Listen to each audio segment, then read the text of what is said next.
Hello, welcome to a new edition of Seeking Heaven, the Near-Death Experience and Other Phenomenon. Today, we have a near-death experiencer, Janettarantino, and she's going to talk about her experiences, which she's had 3 near-death experiences, and she's going to be talking about her book, and her book is called Dying to See, Revelations about God, Jesus, Our Pathways, and the Nature of Our Soul.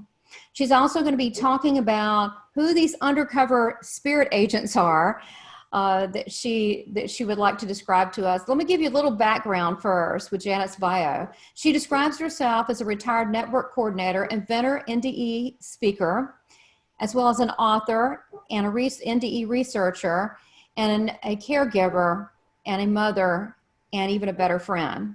So Janet spent her childhood years in Iowa, eventually settling in the Colorado area where she spent her long-time career, as well as a network coordinator for a major corporation organizing cost-effective ways to deliver products within a 7-state area.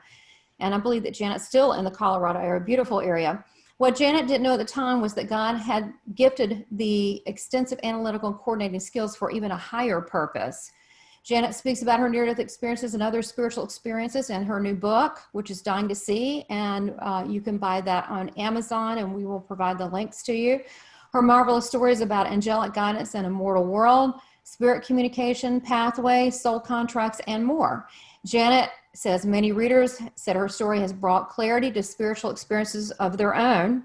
And now Janet is working on her second book, which we're going to talk about that today, that includes the rest of her story and the wisdom she gained from her parents' visionary experiences as they neared the final days, and a collection of near-death experience stories that are fantastical and mind-blowing. Her current goal is to become a hospice volunteer, helping to give peace or even just a friendly ear to those traveling toward an everlasting life.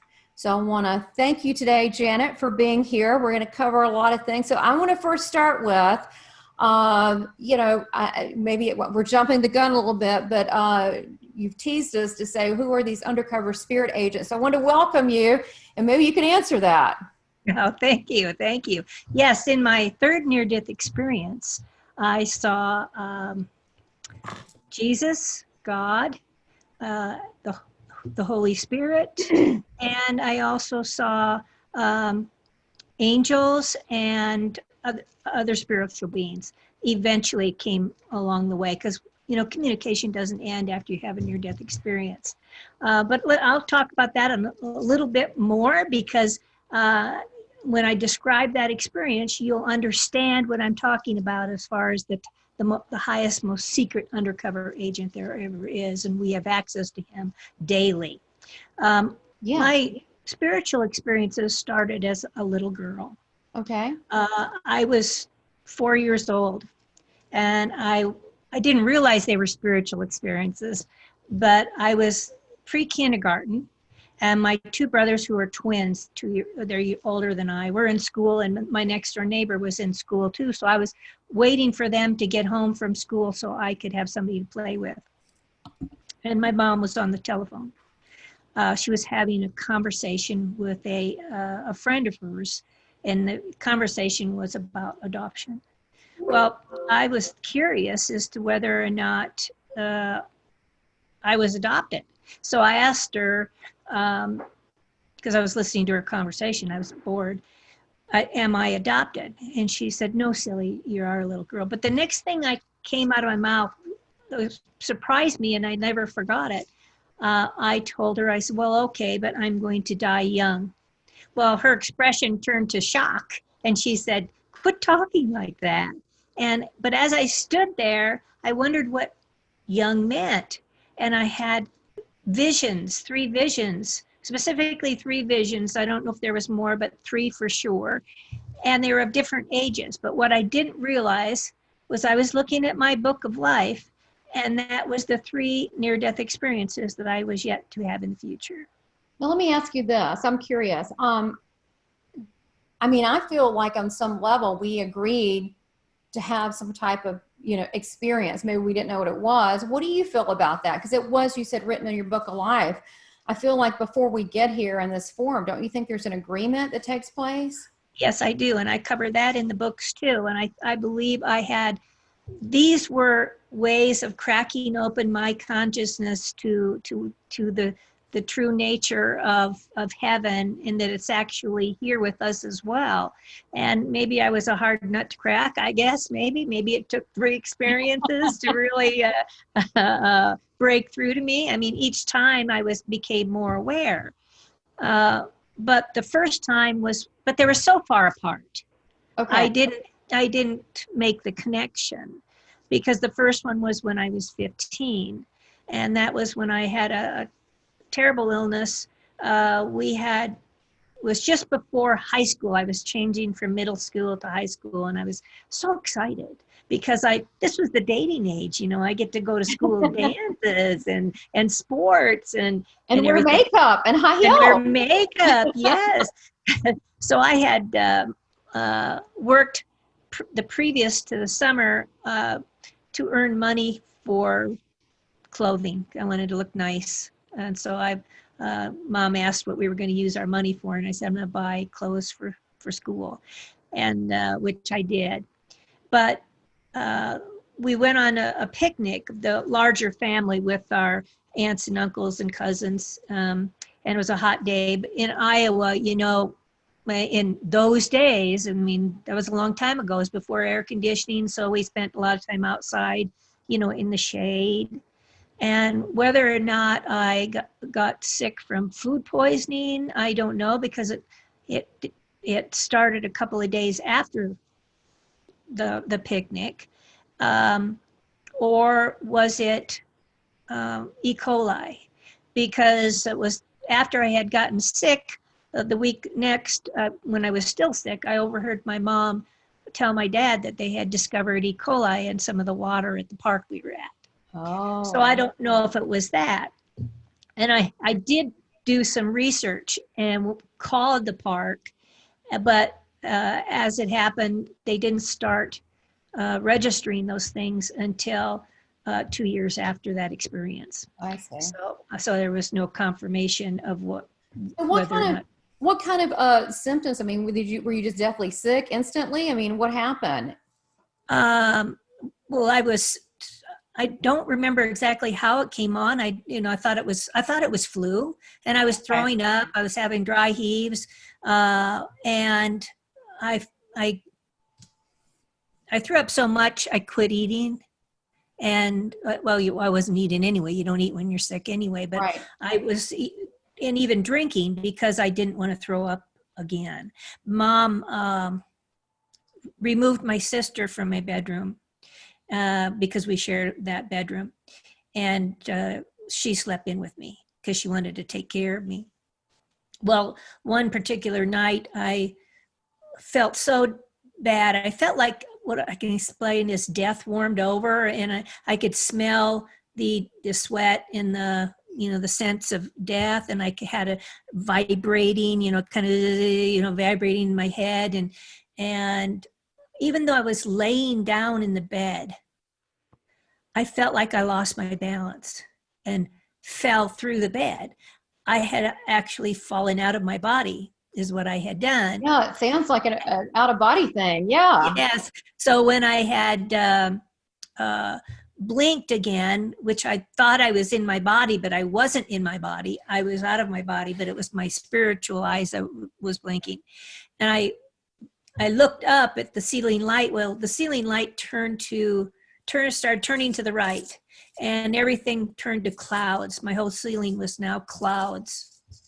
And then there was starting to be another twirling motion in the left side and another twirling motion in the right side. Well, each opening twirled and opened a tunnel into a different world. And in the left tunnel, which opened first, that was I saw a sumo wrestler. Yeah. That's a new one for me. That's interesting. What do you think of that? A past life, or what was that? No, he's my guide. He is.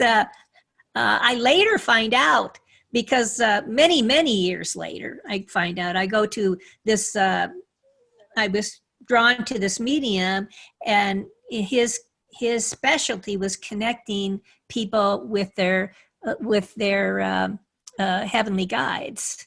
And he said, wow, I've never seen this one before.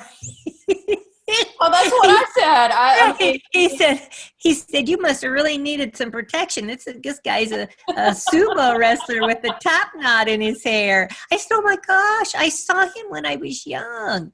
He says, yeah, he knows it was the time now to introduce himself. So how cute. He said, well, he won't give you his real name because you'll never be able to articulate it. So he said, so just call him Fung. So my guide's name is Fung. And all he did was watch me. When he was in that, even though he got up, because he was in a white room, he was dressed in white, surrounded in a white light, and had, top knot in his hair. And as he got up, to walk around this white table, he always kept his eyes on me, and he was moving in fast motion, like a fast film, which I thought was really strange. But what I didn't realize at the time was I was not in his dimension yet. Oh yeah. But once I was in his dimension, then it slowed down and became normal. The other tunnel, a beautiful lady came riding in, she was riding on the most beautiful music you ever heard. And at the time, I didn't associate it with the music from heaven, but that's what it was. And what did it sound like?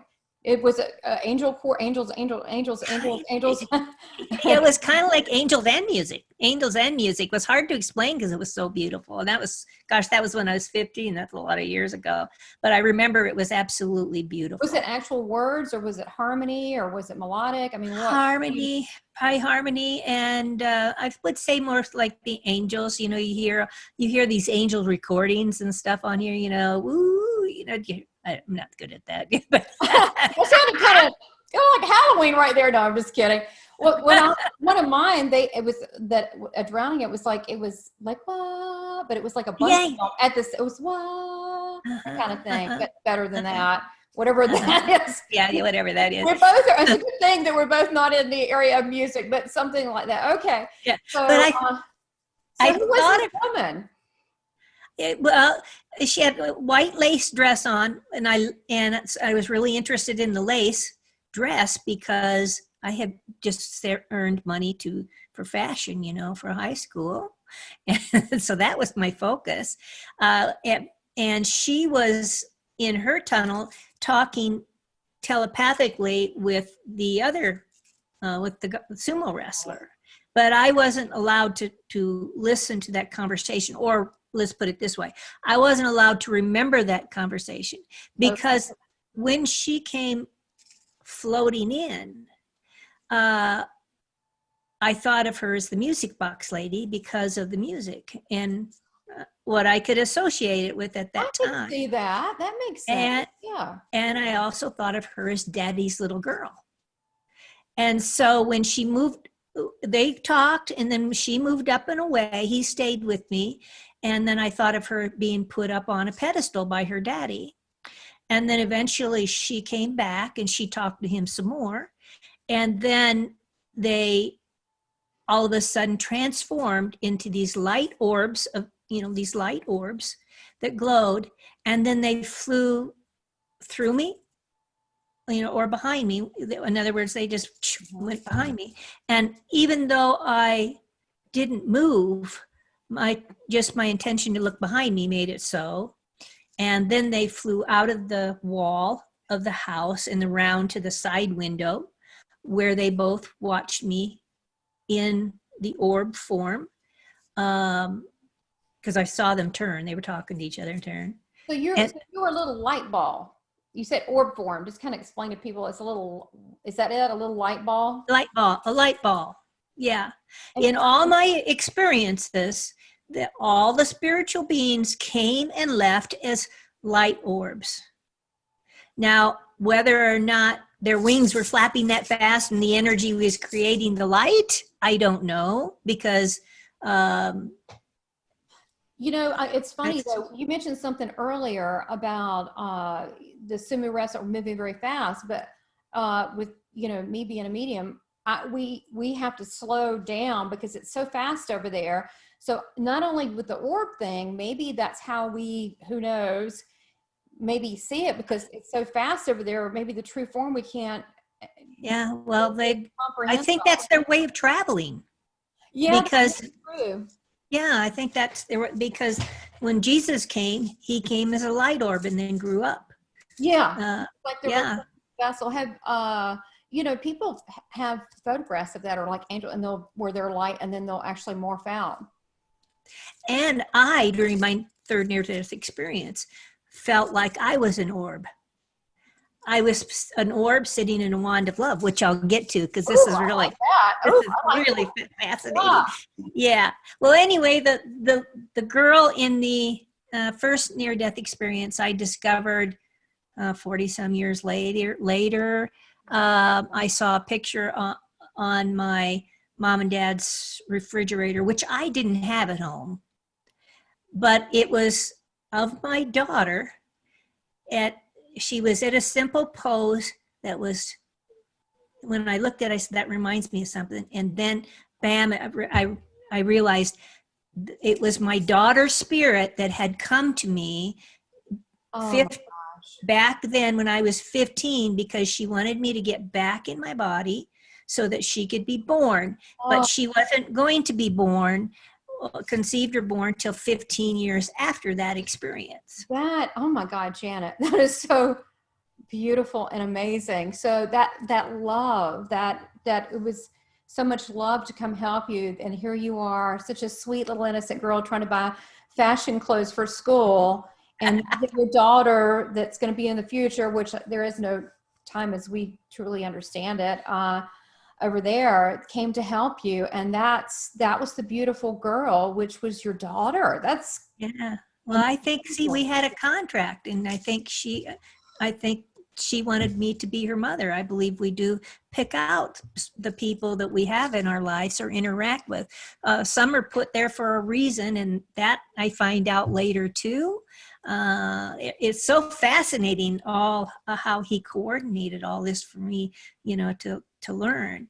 The second near-death experience was, that was when I was 15. The second one was when I was in my low 40s, I think. And real quick before you go to the one into your 40s, after the 15 and you had this with the portals and so forth, and you knew something wasn't right when your body dropped out, when you recovered, did you forget it, lock it away? What did you do with that information? I never forgot it. And I always sensed spiritual beings around me, but I couldn't see them. And at first it scared me. And at night I would go sit in a room and put my back in the corner because I didn't want anything behind me. But then eventually I tucked it away, as children do. They tuck these things away and just kind of ignore them, because I was more interested in the dating game. Let's put it that way. Clothes and makeup. Okay. Yeah. Get the spirit stuff. Well, let's get a Vogue magazine. Yeah. But I do know there was certain experiences throughout my high school year that, especially one where young gentleman in high school invited me to go snowmobiling with him, and I chose not to go. I didn't feel it wasn't just the right thing for me. So he asked another young lady, and then she came and asked me if he was my boyfriend. I said, no, he's just my friend. And she says, oh, good, because he wanted to invite her. I said, well, go ahead, have some fun. But they did go. And they got in an accident, and she was killed instantly when they hit a bridge. So I think maybe my desire not to have gone saved me from that accident.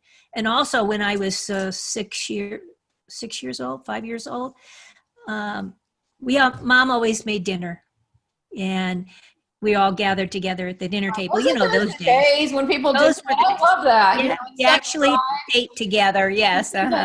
So my two brothers weren't home. And, you know, in Iowa, everybody knew the neighbors, kids, you know, and they all played, mothers always looked out for each other. But so mom says, can you go out and see if you can find the boys and tell them to come home for dinner? She said, but don't go too far. And so I did, and I didn't see them. I checked the usual places and they weren't there.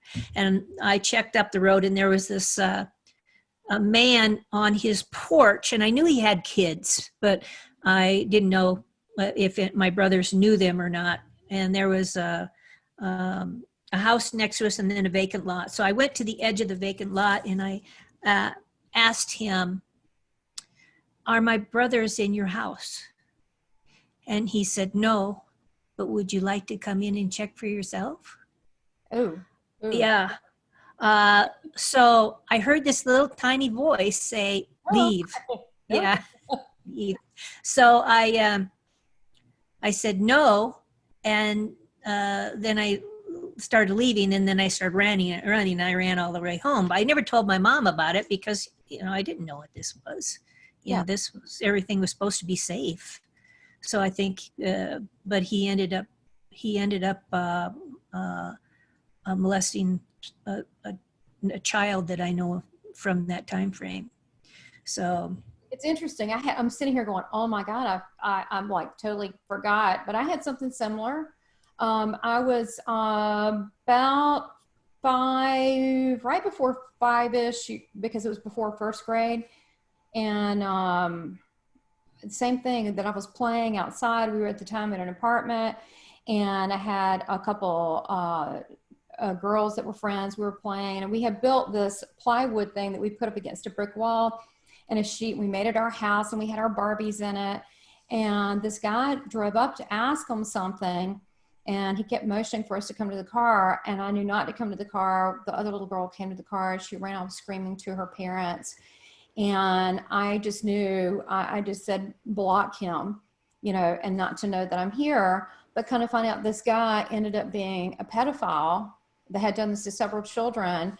So, you know, but it's like I knew exactly who he was. I mean, I didn't know what sex or pedophiles were, but I knew he was dangerous. Bad guy. A bad person, right. It's funny, I had forgotten about that memory till you mentioned that, but you're saying it was kicking in just kind of intuitively without you even realizing that they were working with you. Yeah, but that shows you, that's just an example of how spirit communicates with us. They're there for us at all times throughout our entire lifetime. We just have to learn to listen, and that's, you know, it's not that I heard an actual real voice. I mean, it's felt real to me, but I knew it was an inner knowing and inner voice that said leave. So you need to trust those things. Message for people, what you're saying right here, Janet. And I don't want to go past this nugget, because it really is. And it's funny. I tell people, I've had, friends say to me, oh, it's so weird when I feel this is awful, my chest started hurting, it was bad. I'm like, well, don't freak out. Just go, that's your GPS. Just say, okay, well, I'm not supposed to be here. Yes, that's right. Right. And go, okay, I got it. Some people feel it physically. They feel nauseous, their chest or whatever. Or I have literally had a couple of people tell me that they've heard quickly, I mean, not maybe out in their head, leave, and they've left. But I think that there's such love from our guides and our angels, and this, like you said, is orchestrated on a very high level, that we need to trust more, because we're not just dumped off here and forgotten about. No. And heaven, it's actually ridiculously easy to understand them if you realize what's going on, because they don't want to make it hard for us to understand them. They're there to help us. So yeah, if we just realize and not complicate it any more than it needs to be, because it's not complicated. So how do you think, and we'll go on, but how do you think people complicate it? I'm curious, so they can make it easy. How can they make it easy, and how do they complicate it? trust, because then sometimes they get that inner voice and then it says leave, and it's, well, I'm going to hurt his feelings, I don't want to hurt his Yes, feelings. I should do it. Yeah. Yeah. So and second guess that can't happen. Just doubting. Yeah, it's I love or it. something. It's the simple desire. It doesn't have to be a bad situation. Like you want this pair of shoes, this really pretty pair of shoes, and you're debating on whether to buy it, and you go ahead and buy it. Well, you get it home and you can't wear them, and you can't take them back because it was a last sale item. So, but you knew in your heart you shouldn't have bought them. Okay, so the shoes example is probably for me. I probably have 500 pairs of shoes. I'm serious. I'm a hidden diva. So that's funny. I totally get that. Spirit's telling you that for me because I think that's funny. But that is important to know, because you really, it's about love and trust and knowing that we're not alone. And I just think what you said so beautiful. It doesn't have to be. It could just be, hey, oh, this person's on a different path than you. It doesn't mean there's anything bad or wrong with them.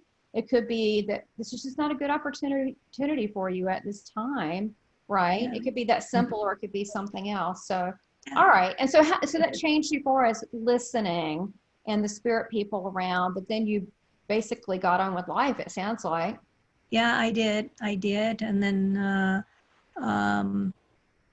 life went on, and then I was in, my marriage fell apart. We got married, and we were married for 13 years or so. And then we ended up getting divorced. So I ended up being a single mother with 3 children. Wow. And that's a hard situation when you're trying to do everything. And so my mom and dad were as great as they were with us children, because I had 1 younger sister and 2 older brothers. So there was 4 kids, and my parents, who took us on vacations every summer in a car with no air conditioning, to see the world, because there wasn't car air conditioning in those days. It was just coming out. You put in this, little compact one under the dash. Wow. I think it's a beautiful, beautiful, beautiful thing. If it was, between that and maybe having penicillin, I think I'd choose AC. Well, yeah, it didn't come out until after those times. Actually, when I was a child, the TVs hadn't even come out. Yeah, they just came out when I was a child. We got one, and it was funny how they used the Christmas light thing to make it a color TV. It was so silly how they did this. And must be going to use a Christmas tree thing that changes the color of the Christmas tree. Isn't it funny? And now look at it. Nope. We're on Zoom speaking, doing an interview. In some ways, the technology is fantastic. It saves us so much time. Yeah, it does. So, but nobody understood the television at the time and how it was going to develop, and look at all the other equipment we have.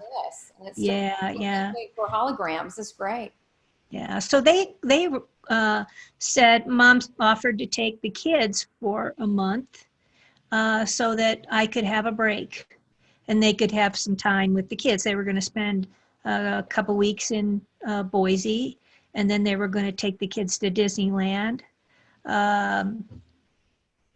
so that they would be able to see it, because I didn't, being a single mom, you don't have money for those kind of things. And then they were going to drive and deliver them back home, which they did. But in the interim, while they had the kids, I decided to come home a couple of days early so I have some time to myself before I had to go back to work. And we had a 3-bedroom house with a wooden deck where we like to barbecue, and it was I had a lot of flower pots, and they were screaming, for flowers. So I thought, oh, this is a beautiful day. It was totally blue sky, great temperatures, and I was going to go flower shopping and get my flowers and plant those little things, So I went to the nursery and got my flowers, and when I pulled out of the nursery, and there was no cars to be seen. There was cars way in the distance, and they were no concern because they were so far away. And so I turned, it was 3 lanes going in both directions, and I pulled out, and then I moved to the middle lane, and there was a stoplight ahead, which I stopped at. And then I went when the light changed, I went through the light, and there was only one car coming and going the opposite direction. That was of no concern to me either. But I noticed as there was a big dip in the, was a hill actually, it was a hill. I was on the down slope, and I noticed at the bottom of the hill there was a car, and I seemed to be catching up to it faster than I should, and I wasn't speeding, so I didn't know what was going on. And so as I got down there, I was able to stop. There was a park, children's park on one side, and there was a grassy area on the other side. So I didn't know if a child was chasing something out, or if what was going on in front of that car. So I stopped behind it, because I could have gone on either side, but I didn't know what direction something would be going. Yeah. But then all this traffic had caught up with us by then, and we're coming down that hill, and I knew the guy looked in my rear view mirror, and I saw this guy was directly behind me. He was in a pickup truck looking to his right distractedly. I don't know if he was going to change lanes, but then realized there was a car there, because all the lanes were filled. And I knew he didn't see me, that we were stopped. And I knew, well, I mean, I had just went through the stoplight and was just at the bottom of the hill. I hadn't put my seatbelt on yet. Oh, no. Yeah. So I was stopped, and I was thinking, seatbelt, I'm not going to have time. If I fumble with it, I'll be, into the steering wheel. And I heard this voice say, lay down across the seat and cover your face. So I was the only one in the car. So I followed that instruction, and was through different things that I write about in the book, where I realized that I was thrown into the back seat, and then had when I was in the back seat and the car had hit me, I thought it was just a minor bump, like somebody bumping into my bedside. So I thought, oh, that's not so bad. And then I felt the next one, which was pushing my car into the car in front of me. Oh boy. Okay. So then it was going to propel me forward, but instead of being propelled forward, I have felt a big arm come under my knee and a big arm come under my shoulder, and I was picked up by something that I couldn't see. And I knew it was there. I felt it, and it picked me up, and all of a sudden I was up above the accident scene, looking down on it through a cloud. So I was actually in another dimension looking back. In the first near-death experience, I was in this dimension looking through. That time I was in that dimension looking back. Okay. And that is when Jesus made it known that he sent his angels to protect me, and now I was going to honor him. So, because it was after that point that he started what I call the ultimate ambush makeover, where he revamped my entire soul. There was a point in time where I felt absolutely empty, and nobody could explain what was going on with me. And so I had, as it turns out, my husband at that time, because I married a friend then afterwards, and we were married for 9 years, and his cousin was the music director for the Benny Hinn Ministries. Yeah. Benny Hinn? Yeah, I actually went with my husband's mother. She wanted me to go when she was living at one point. I was like, okay. We sat up in the nosebleed section, but yeah, I've seen stuff. Yeah. Well, he wanted to see my husband, Gavin, because they hadn't seen each other for years and years. So he said, if he sends us tickets, would we come? And he asked me if I wanted to go, and I said yes. Well, I didn't know who Benny Hinn was at the time, and my husband had only told me that he was, gave good sermons. But then I read a little bit before I left. I looked him up on the internet, and read that he had a spiritual experience with the Holy Spirit, and then he was became, through like near-death experiencers do, and the transformative experiences, he became a healer. Yeah, I knew. So I, yeah. Yeah, he's well known for that. yeah. Well, with the tickets, we ended up like in the 10th row, but I had asked Gavin, I said, because I still hadn't totally, I was stuttering. There was times where I was stuttering myself, and the electrical shocks were, I would smack myself where the electrical shocks were striking, and sometimes slapping my own face.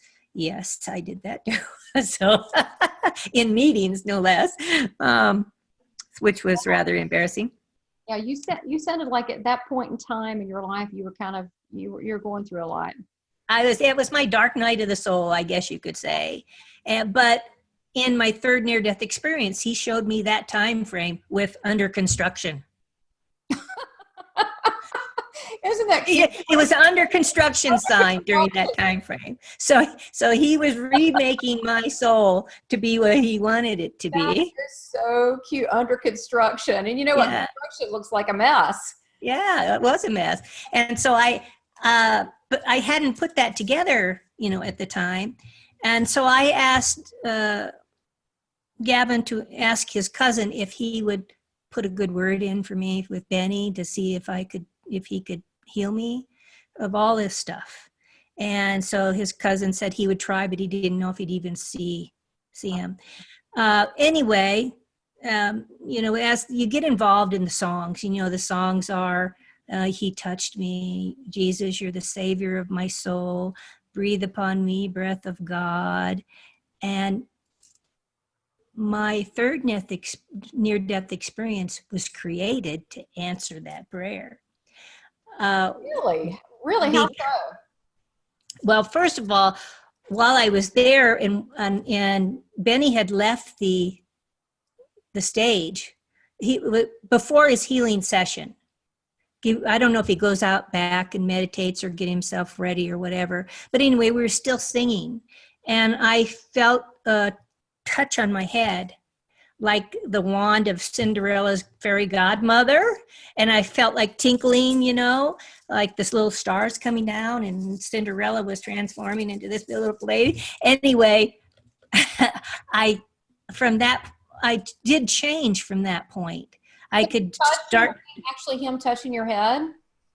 Yes, I think that's what it was. He was sending energy into my head. And as we call it, he gave you a Jesus slap down. Yeah, that must be. But anyway, I told my husband afterwards, I said, because Benny never came. This happened without Benny even being on the stage. So Jesus wanted me to know that it was himself that did it. Oh, I hear you. I've had that happen where there's no hands. There's no physical hands, but there's hands. Yeah. No, it's not what Benny or nobody was there. It just happened. That's some good stuff. Yeah. So, but not everything was healed. He just did a partial healing, but it was enough to start me on the road to recovery. So was it a physical or mental? It sounded like you need a lot of the mental from the hurt and well, they because they couldn't understand it, they thought it was mental, but none of their medicines ever worked. Matter of fact, one psychiatrist even started sending for stuff from Italy that wasn't approved here because nothing worked. Well, I wasn't that kind of ill. So I went to a Parkinson's because I was shaking, and he did his assessment, and he's put his hand on my shoulder, and he says, very caringly, he says, it's not Parkinson's. He said, it's psychosomatic. And I said, what's psychosomatic? And he says, it's your subconscious doing it to you. Well, I find out in my third near-death experience who our subconscious is. Okay, I want to know all this.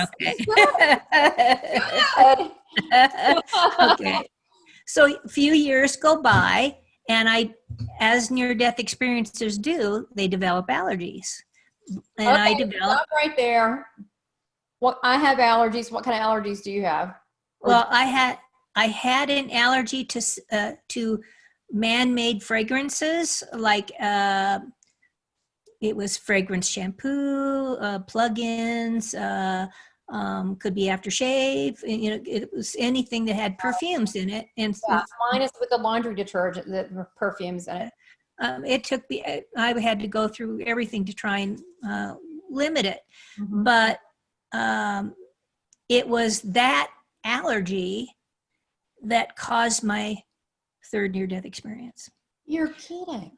No, because I didn't put it together that the allergy bothered me in the house versus out, because I thought it was a seasonal, I'd never had it before.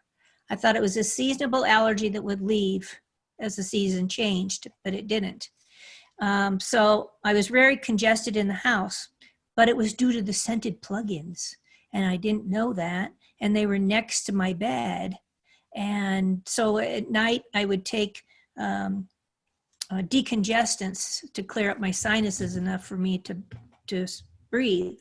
And so I would prop 3 pillows up on top of my on top of each other so that I'd be laying at a 45-degree angle so I could breathe. Right. Clear your airways. Yeah, but during the middle of the night, my chest started hurting really bad. And so I suffocated to death that night. And Were you I alone? had called, huh? Were you alone or? Oh no, my husband was there, and I reached for him and I called for him, but he didn't respond. But I always sleep with my hands over my tummy and my back. But when I had popped out of my body and now was looking down, my hands were still over my tummy, so I hadn't moved. It was my spiritual arms that had reached for him and my spiritual voice that had called for him. Did And he hear it? He couldn't hear it. He couldn't hear it. You're like, hello, wake up, hello. I said, help me, Gavin, please help me, because I couldn't get up. But anyway, now I was up floating in, ecstasy. It was blackness. And I could feel my energetic arms floating out to my side and elongated. And as I floated there, it was so peaceful. And I saw this silver cord float by from left to right, and it was moved in a fashion of no atmosphere, like an astronaut letting go of a... Yeah, that's what it sounds like. Was it loose? Yeah. Was it loose? Yeah.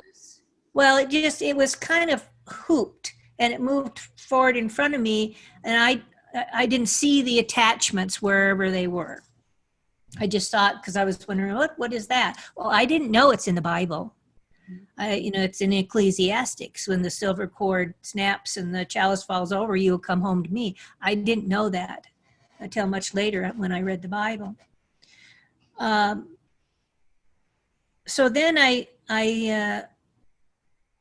was still interested in my body below, and just because of my interest, I went down and I looked at my body from different angles, and I had gotten so small. I was looking at the side of my nose, and because I was so small, I was thinking, man, those pores are really large. I better put extra makeup on them.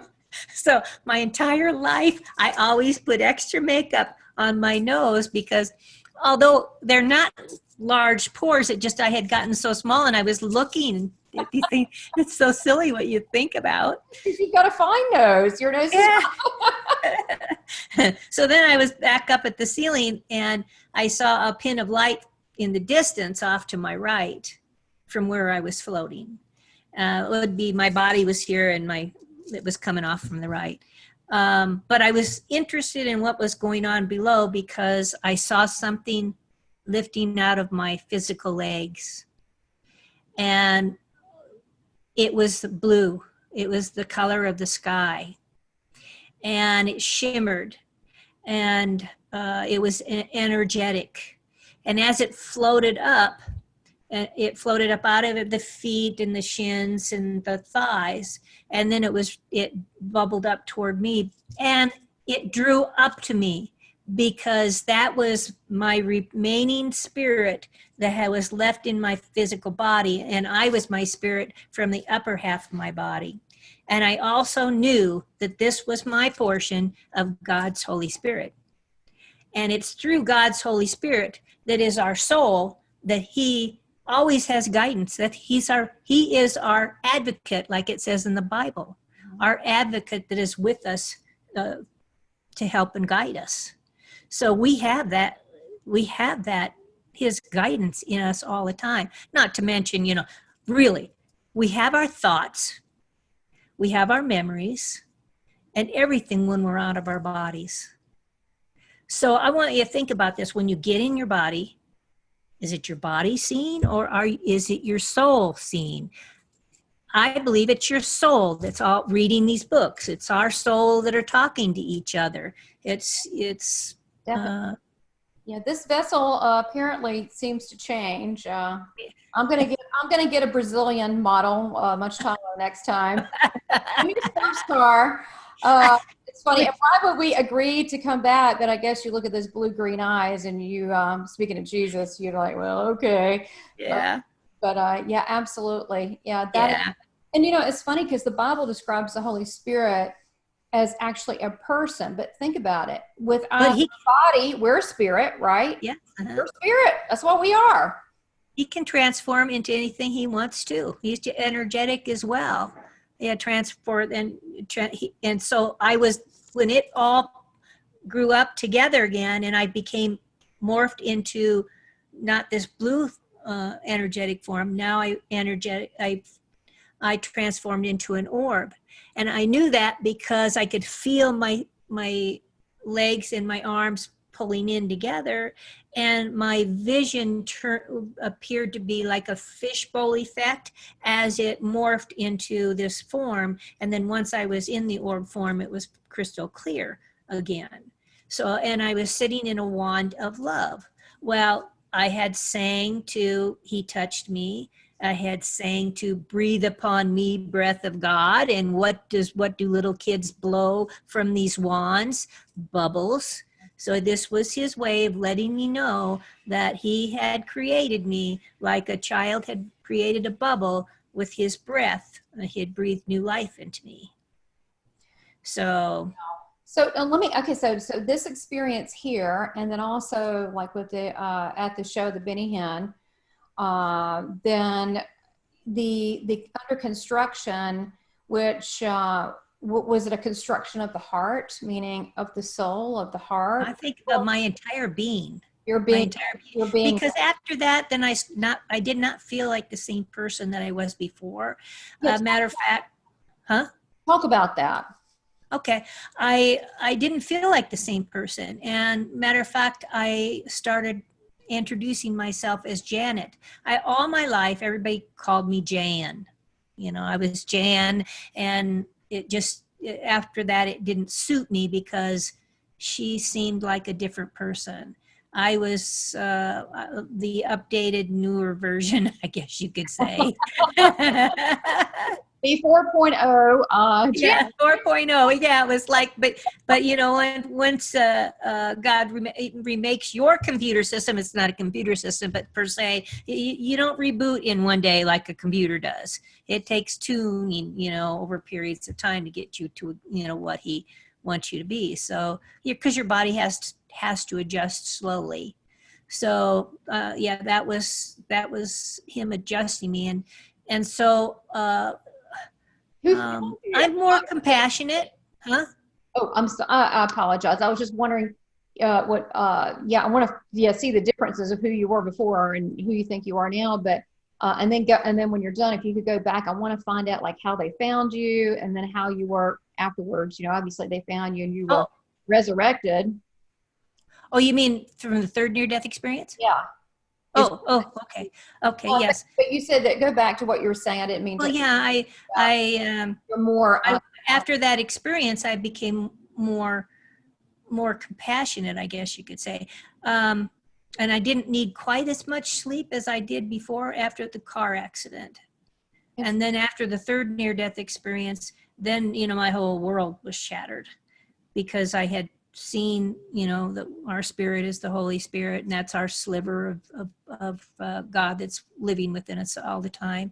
And I saw Jesus because the first orb of light that flew into my room grew up, and it was a spiritual light being who later I find out was Jesus. And then there was a second light orb that was entering from the left off in the distance. And Jesus, who was in front of me, reached his hand out. And he said, "It's time to come home, Jan." And when he said that, my first thought was of my daughter, because we're real close. And I wondered how she was going to take my death. And he said, "She'll be okay." Now, Gina would disagree with that. And she said, "I wouldn't be okay." With Jesus on that. Yeah. So, but he said she'd be okay. And so I was happy. I was not going to go back to my body, you know, because who would want to go back to their body when they're surrounded with this, you know, unconditional peace, love, and tranquility, and that, you know, you're loved unconditionally. Well, this other second light came forward, and as it grew, it got bigger and bigger and bigger. And it was a tunnel, but it was kind of a bubbling cloud form around it that made it seem like a tunnel, but it was total energy, and it was alive. And this was God. This was God in his energetic form coming forward. And I could, even though the light was so bright, I could sense the colors of the rainbow coming out of it. But what do you think the connection with the rainbow is? Because that's keeps coming up a lot for me, and I'm trying to figure out what that is. Is it like, well, it's not symbolic, is it? It's more than that, isn't it? He's the rainbow colors. His chair is surrounded by, his throne is surrounded by, you know, the rainbow colors. So it's symbolic of him. But he also reached out his rainbow arms and held me and embraced me. And while he embraced me, he showed me moments of my life, little mini movies of moments of my life. And as he showed me these moments, he told me, "Understand these moments, they matter." Well, I still wanted to go to heaven. I will understand the moments, but I wanted to understand them in heaven. So they wanted to convince me to stay. They showed me the immediate future and my death. And that's when I had the veridical experience where I was in all places at all times. Because I was riding in the ambulance, even though I could see it from hundreds of feet away. I could feel the bumps in the road, even though I wasn't in it, you know, I was in all places at all times. So I was still going to go, and I was all of a sudden down in front of the light of God again, and I was being held and cradled, like, you know, in that energetic tube of love. And on the precipice of going in, I was shown one last image. And that one last image was of my middle son, Kurt. And when I saw that image, I knew I couldn't go. What was because it? If you don't mind me asking. It was just his picture. But when I saw the picture, I knew something was going to come up in the future, and he was going to need me for it. And if I wasn't there, then he would go down a darker pathway. So I had to, you know, I told Jesus, you know, that I'm not ready to go yet. He smiled and nodded his head. And then I turned back into the blue spiritual energy form, and I sat my butt down in Jan's butt, and I slipped a spiritual leg into her legs and grabbed my spirit knees, and I rocked back and forth like a rocking horse until I could get up the momentum to snap back in her body and help her sit up and gasp for air, which she did. And then Janet had to live her life wondering when the other shoe was going to drop for her son, Kurt. But that shows, you know, so many of these experiences show that moments of our life are mattered. You know, they matter and they're planned, because you have those deja vu moments that you've been here, done this before. And if you write those deja vu moments down and the important moments of your life, you'll see a connection. When God told me to write this book, I thought, man, because I said a prayer, what do you want me to do with all this stuff? It keeps coming back to me, you know, just tell me what to do. Right. So, and I evaluated my strengths and weaknesses, and I didn't think I was a good speaker. So I X that off, and I thought, okay, well, I suppose I could write a book, but that would be really hard.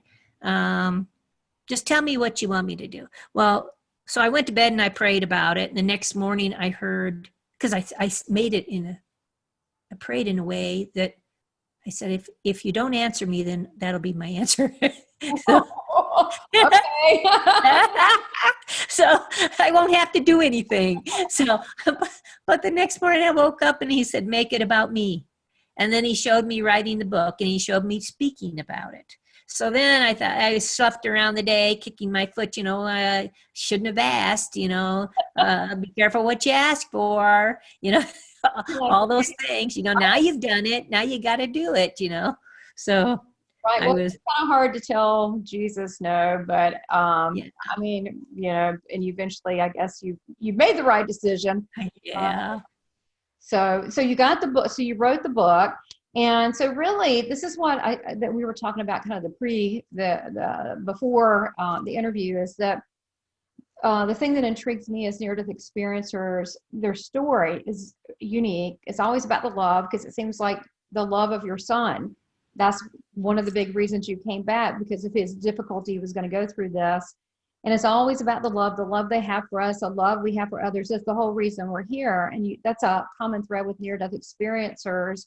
And, you know, it differs who wants to come back and who wants to stay. I mean, that's kind of across the board. But one thing is for sure is that I feel that all near-death experiencers are bringing back a slice of that divine love, heaven, whatever you want to call it, that loving energy. And I believe, are being asked, or some very much so urged, and even though you feel very uncomfortable, to tell this message of love, because I think we have forgotten who we are, but that we're all constantly getting information still. And I can identify with what you're saying. It's very uncomfortable to come out, because it's very vulnerable to tell these things about yourself. So I commend you for doing that, even, you know, going through the divorce or having a bad time but, you know, honestly, we're human. Nobody's perfect. Everybody has something that's they're going to go through. Yeah, we're still trying, you know, we're not perfect. We are so not perfect. But the thing I love about, you know, I saw Jesus in my near-death experiences in a couple, and he thinks that our perfection and our imperfection and our brokenness, that's what he loves. He loves the fact that we're faulty and that we're trying to do better, and we're kind of, oh, I'm not so great at this. You know, like you said, I'm not so great a speaker. You're a great speaker. But the thing is, it's in the imperfectness that people identify with.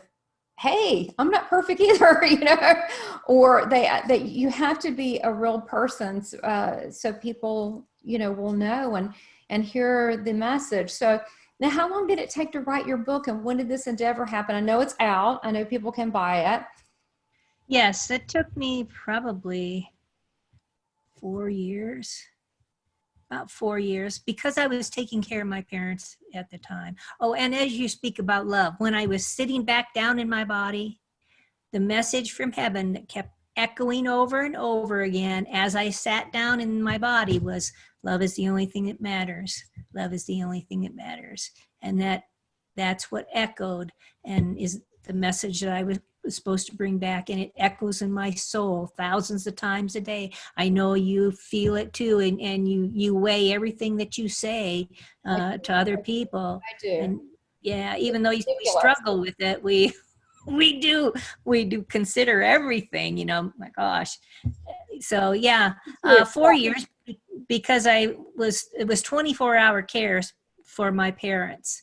And I did it during a 5-year period, and it got, more difficult. But as they, like the 3rd year before they died, my brother stepped in and he took care of them for 3 months. And then I took vacation, went and saw, my boyfriend in Austria and visited him for 3 months. And then I came back and did my share. But during that time frame, I had an agreement with my mom and dad because they knew about my story, my experience.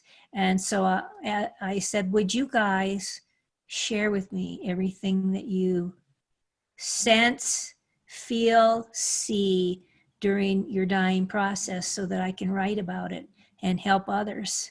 And they said that they would. So I had them sign agreements, and they shared with me. Your parents signed papers? Yep. Really? That's interesting. Because I didn't want my brother and my sister to, think, what are you doing? Their head this crazy talk. You wanted it to be in writing. It was their own volition. Yeah. If it came back on you later, that they did this with their own free will. And of course, I was their caregiver. I was I worked for a caregiving company taking care of them, because as their needs increased, then their insurance wouldn't handle it any other way. I had to go through a caregiving facility. And so that's what we did. That's actually so I had to consider their clauses too. Right. That's very smart that you did that, just because, again, you probably were, when we get information out of the blue, like, really never thought about, okay, that's a good idea. Yeah. That's usually our guides again. Yeah, that's it. They guide us. And you have that inkling, you better do this, you better do this, you better do it. Really. And even the little things, it's funny, I look back and I know we both discussed that we both have a marketing background, which is really interesting because one of my biggest clients is a snack food company, and then you work for a snack food company. We're both in marketing. Well, then Lance, it was the same one you worked for.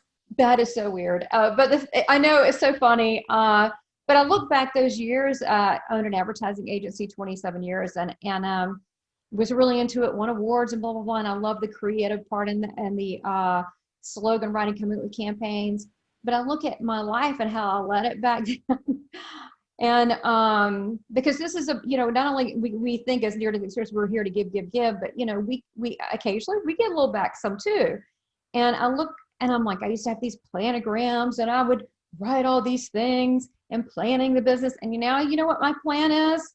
Okay, God, team God, everybody helping me, my heavenly posse, what you got in mind for me? And now I channel it, and if I don't hear anything, and if I ask a question, I wait till the answer comes. That's totally not even me who I used to be. Yeah. I would think that sounds like crazy talk if I was the person back then. But now I try to be more in line with my soul's purpose and also my soul's purpose and other people's purpose. Like I always ask, what is the best in the situation for everybody included?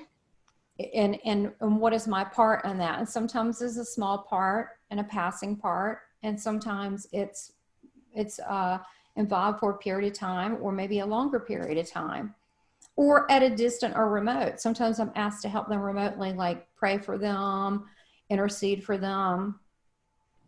Yeah. How do you think, for us, how you change and how you process information, how you look at your well-being and plan your future? Is it different than who you were when you were in the business? Yeah. I used to put everything off, but now I do listen. I listen all the time. I actually, I talk to them. When I lose something, send me an angel that can find what I need. And so then I will stand there and I will clear my mind and just erase every expectation.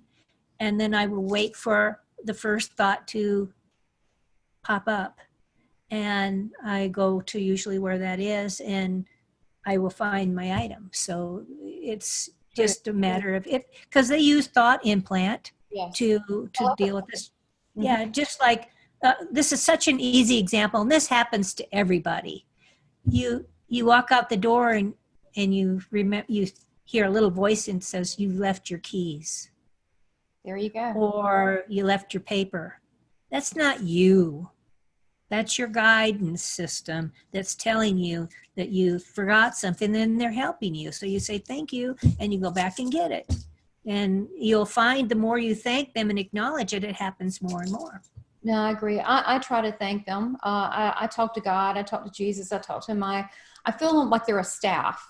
My heavenly posse is what I call them. But I did that one time. Our dog, a poodle we had a few years ago, got lost. I don't know what happened. Don't know how they got out the door, because we're very, good about keeping them on leashes. I don't know how that happened.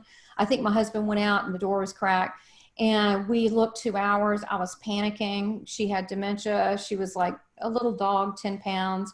We went, we looked. Then he started looking, my husband. Then I started looking. So finally I took a deep breath and I did what you did, because it works every time. I cleared my head and I said, Saint Michael, you're really good at finding things. And I said, I want you to take me to her. And he literally, I just did every road he showed me. And at one point I stopped and said, it's too far. Because so that little dog couldn't get that far. And I stopped and I said, I took some breaths and I was like, okay, I'm just going to listen to you. And she was in an area I would have never thought, crying, walking down the street, confused, didn't know which wind is up. But they'll do that for, everyone. We all have our helpers, our heavenly helpers. Yeah. They're always doing that. They are. And you mentioned the staff, the heavenly staff, because they don't quit talking to you. They don't quit. You don't quit the experiences, because even after my third near-death experience, and I'll just go over this briefly, but I was taken up to heaven again. Okay. I had been up there several times because I saw my brother after he passed, because the book is about the moments he showed me and the meaning behind them. And the meaning behind them is pertinent to everybody. And so this will be helpful to everybody, what the conclusions are and the bigger picture of the entire thing. But I was taken up to heaven one night, and I found myself in front of this panel of beings, spiritual beings, and they wanted to know what I learned about judgment. Wow. Because that was one of my lessons, obviously. You had a good answer. I did, because they knew I had learned, because, and I said, yes, I've learned. And they said, well, what have you learned? Show us. So as I explained, my memories showed across the heavens in a movie form. And the reason that the way I formed this judgment, and the way I learned how I had misjudged. And it's important to know that they brought Bob, I call him Bob in the book, my fiance from Austria. They brought him into my life from the other side of the world for this lesson. And I remember him in a dream vision that I had of a past life, of him saving me in a past life. So obviously we must travel lives together, because now he's in this life. And it's interesting to know, I think you said your husband has some similarity to something in the past too. Well, but Bob in the previous life was a military person, and in this life he has a military title. And they look. It took his aging, Bob's aging, for me to recognize that it was the man that from the other lifetime, because I didn't recognize the younger person until when he got older, and now he's definitely that person that I had. Isn't that funny? Well, I think we agree when, some people call them elders, which are at the higher echelon of the heavenly realm, elders. Look, heaven's a big operation. I mean, it's the biggest corporation in the world. I mean, there's hierarchy. It's a lot going on. So, with my husband, to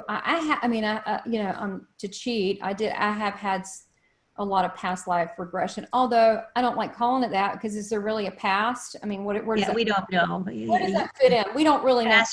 Pastor parallel or whatever. Yeah, Yeah. there you go. I mean, but I do recall him. But it's funny; it came out in glimpses, and it's funny how we carry in the past. I mean, we're an evolving, eternal spiritual being. But he would know everything. He was not really raised that much in the church, maybe Methodist, but he knew all this stuff about the Kabbalah. He knew the Jewish alphabet. He knew how to say certain words. He knew practices. He had never studied this.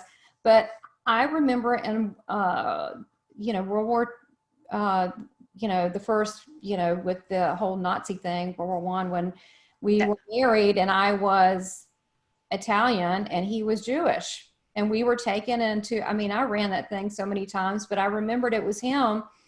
And in certain ways that he cleans his hands before dinner, and certain little practices he did back then. It's funny, we can leave those things. These are human things, but sometimes we're attracted to that when we come back. There's little things like, oh, I like being polite. Sometimes we'll carry that with us. And then again, sometimes we choose something the opposite because that's what we want to do. But I do recall a lot, and I think it has to do with this. You finish that aspect of what you did with that person, but then in, say, this life, you're completing. In the past, it was always about other people and kids and things, and now we never finished us. So now it's about us, but it could be, it's different with different people. I mean, everyone we know, we've known. And while we don't, we've known everybody. I've known you, I'm sure. I think we were probably in the First World War together, because that was where he saved me. But I know in my heart that I got caught after that and ended up being incinerated. You're kidding. I incinerated. We were on the skin with. And that's why I've got the inflammation in my body now. I think I'm still hanging on to that. Oh my God, me too. This is so crazy. We've never talked about this, but I will say this: with I got the chills. With near-death experiencers, they, how do I say it? Sometimes some of them do have recall from the past and whatever, but usually when you have that experience, you're over it. When you're in that state, maybe the pain part sucks in the beginning, but once you may not go through it, but if you do, it sucks. But once you're in that higher level, it's like you really don't even want to be here. However, I will say, when I ran that situation, we had a bakery in Nazi Germany, and we had 2 kids, and we would hide them, and then we'd have the soldiers come by and kind of bully us, and they would. We even hid the kids in the base, it was like a dining room. It was like those long houses, and the yard was in the back, which is like a little straight, and we would hide them, but we didn't get out in time, and they put the stars on us. I didn't even know that was something in history till I ran this. And when we were surprised, like, well, we thought we were going to get a bath. We got a bath, all right.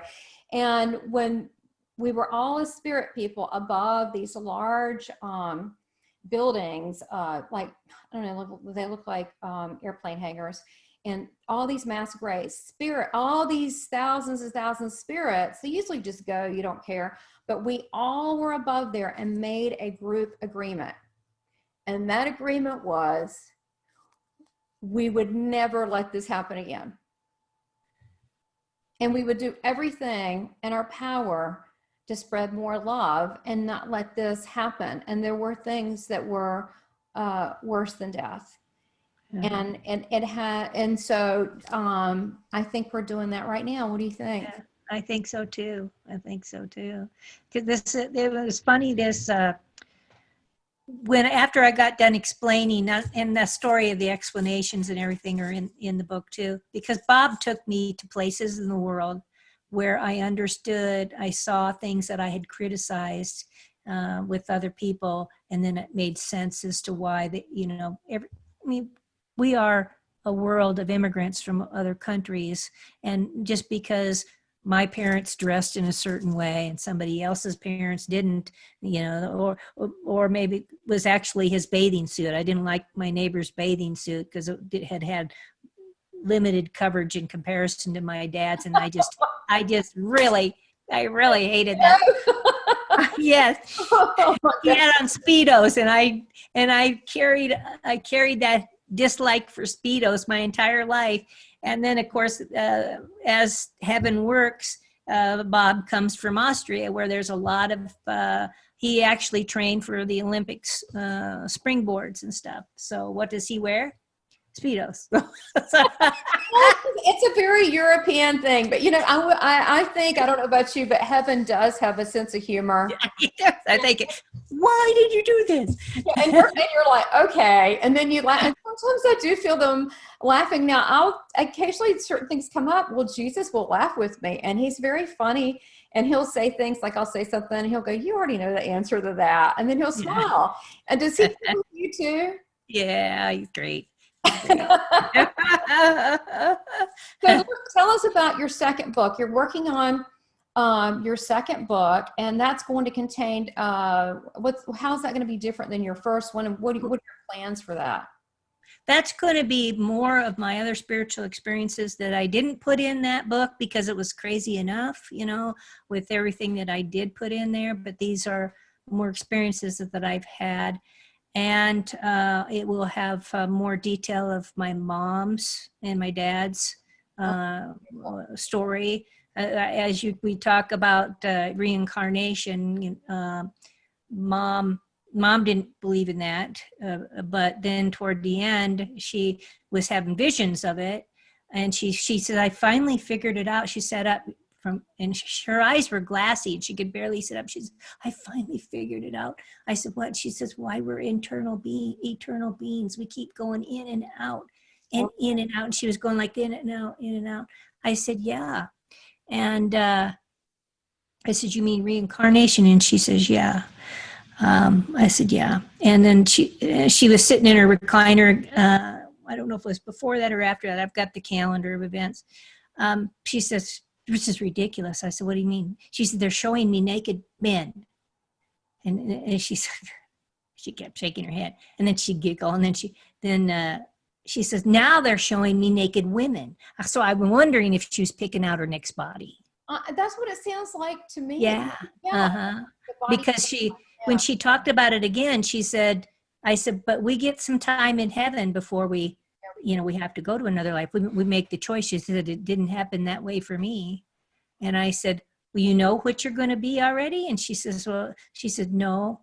But I think she just doesn't realize that we all go to heaven for a reprieve and for some healing anyway. So, because there's no time, it seems instantaneous to us, but in reality, heaven has no time to speak of. And, I love the concept of Emanuel Swedenborg on time, and I really have adopted that because it feels true to me. But, I can barely hear you. Oh, really? Can you hear me now? Just barely.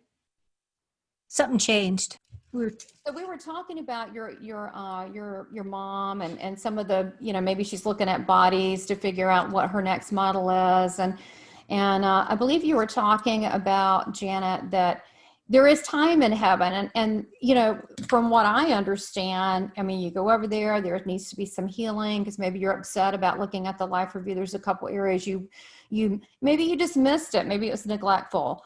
Are there things that they need to work with you on, and then they have to work with you? What would be the next life, or what would be, to sit you down before you would pick all that out?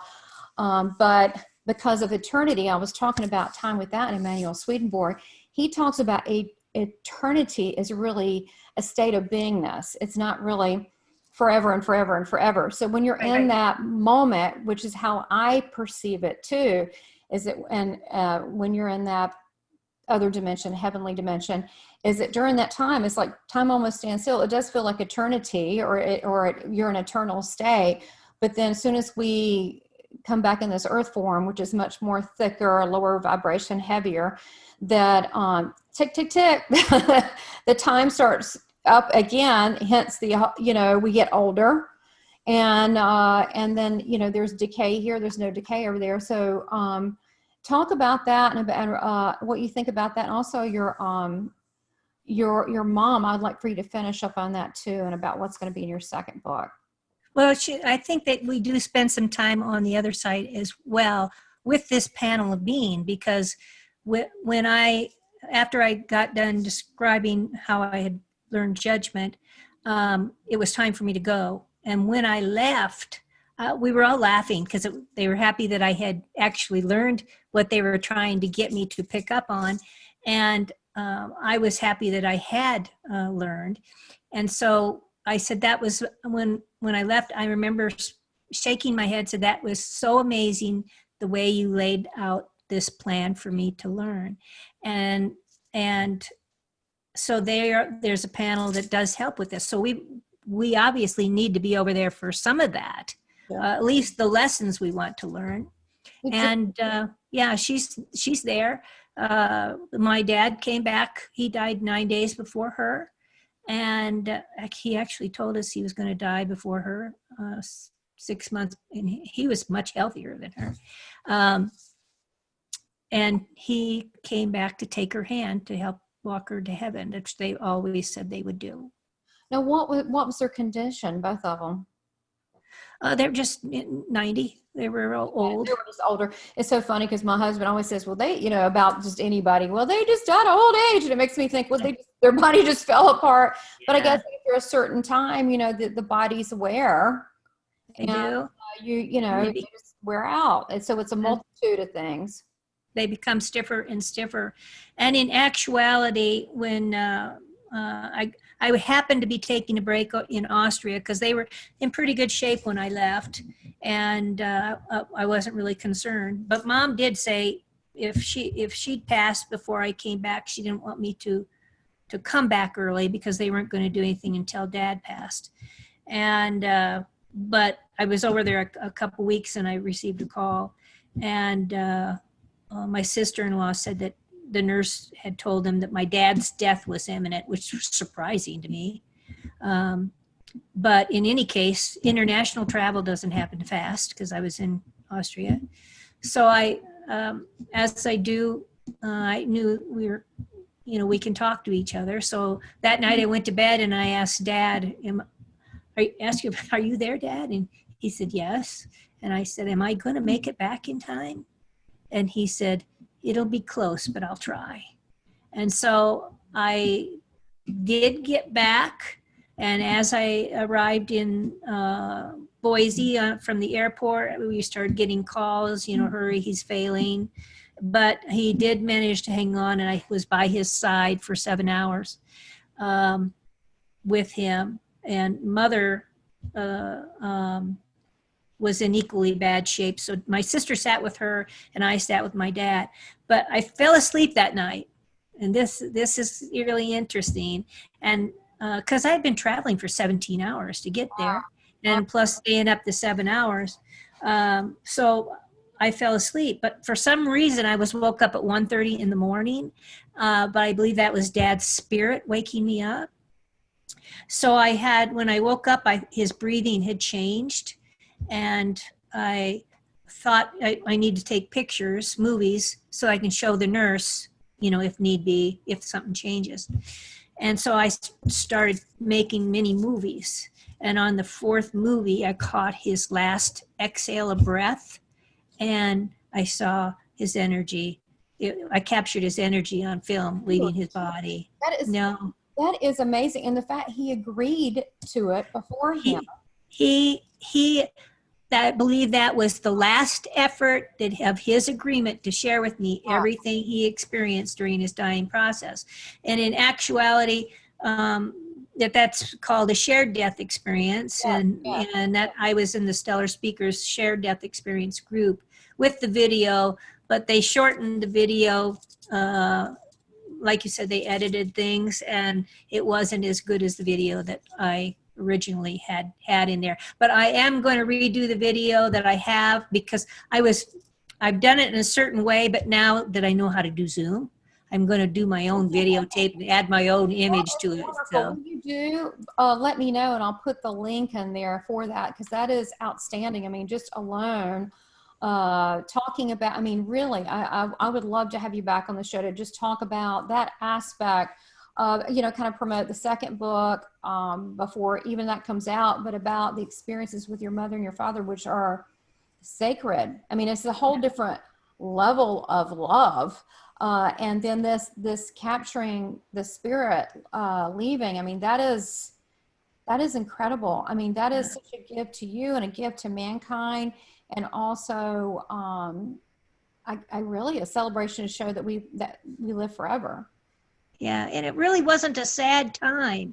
We when I returned for Dad, then I simply stayed there, and my sister and I stayed with my mom 24 hours a day and cared for her. And it was amazing the things that came from Dad and her, and we had a good time. Even Mom had a good time, even through her dying process. We kind of giggled and stuff. So. But what you did, Janet, I mean, this is probably why you want to go back into, or, you know, help as a hospice volunteer, but what you did is that you allowed these incredible people, which were your family, your parents, to be able to be self-expressive, to not be ashamed, to not hold back, and to Right. go through and share this experience.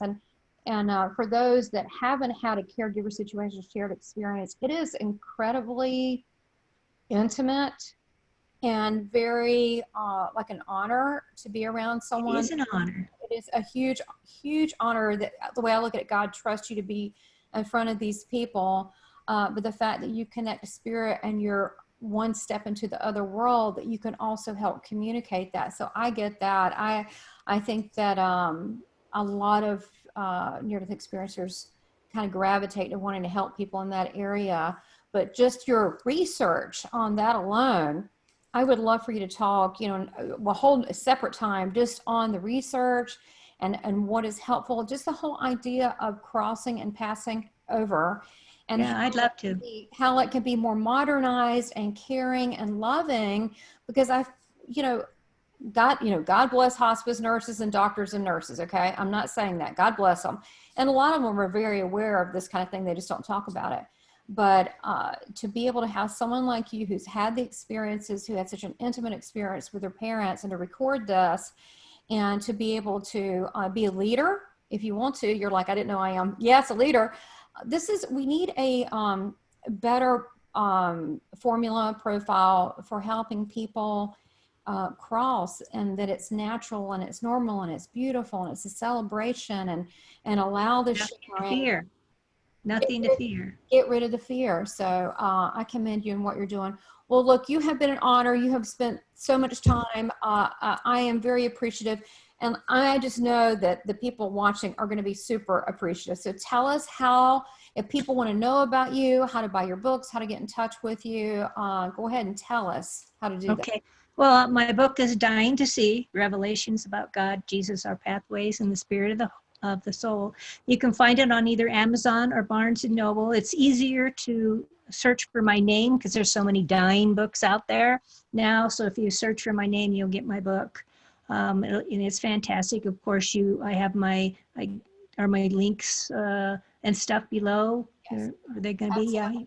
I've got my websites and social media sites below this video too. So you can reach out to me at any time.